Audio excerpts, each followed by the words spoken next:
окупанти збирають ще. Nous devons aider le continent africain. To live with us, the European dream. Good friend of Taiwan.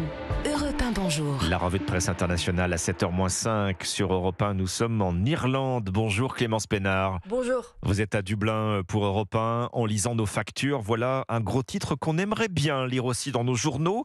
C'est la une ce matin de la presse irlandaise. La baisse des prix de l'électricité alors que les températures dégringolent. La compagnie Electric Ireland a annoncé une nouvelle baisse de prix allant jusqu'à 8% pour plus d'1 million de clients.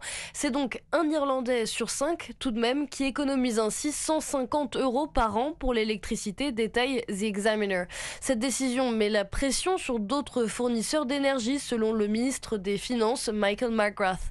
D'ailleurs, Borgase Energy a décidé 2 jours après cette annonce de baisser lui aussi ses tarifs, ajoute The Independent.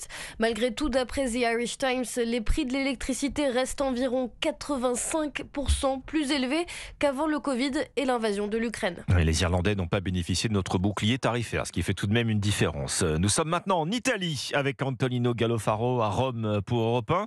De quoi est-il question dans la presse italienne ? Les chants racistes dont a été victime le gardien du Milan AC, Mike Maignan. Si vous ne faites rien, vous aussi, vous êtes complice. Ce sont ces paroles du joueur français que retient la Gazzetta dello Sport.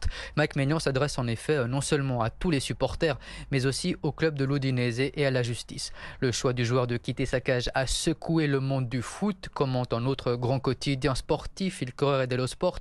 Nombreux sont ceux qui soutiennent le gardien du Milan, victime de racisme, ajoute encore le journal. L'affaire est si retentissante en Italie qu'elle occupe aussi les premières pages de médias généralistes. La nuit de la honte, titre par exemple La Repubblica, un paradoxe pour une ville où Udine en première ligne dans la défense des droits des minorités. On part enfin au Japon avec vous, Bernard Delattre, à Tokyo pour Europe 1, à la une des journaux japonais. Une prouesse technologique nippone qui restera dans les annales mondiales, écrit le quotidien Yomiuri. Le module spatial japonais Moon Sniper vient de réussir l'alunissage le plus précis de toute l'histoire de la conquête spatiale.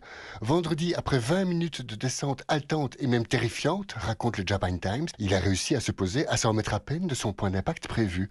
Or, d'habitude, explique l'agence Kyodo, les sondes aboutissent à plusieurs kilomètres de leur cible. Cette précision d'orfèvre est donc un atout majeur pour le Japon dans la course mondiale à l'exploration de la Lune, se réjouit le Asahi. Pour autant, rapporte le Mainichi, les responsables de l'agence spatiale japonaise font grise mine, car les panneaux photovoltaïques du module ne s'étant pas déployés, il ne sera plus opérationnel dès que ses batteries se seront déchargées. Conclusion dépitée des réseaux sociaux, cette première lunaire japonaise aura été très éphémère. Merci Bernard Delattre, merci à nos correspondants. C'était votre revue de presse internationale.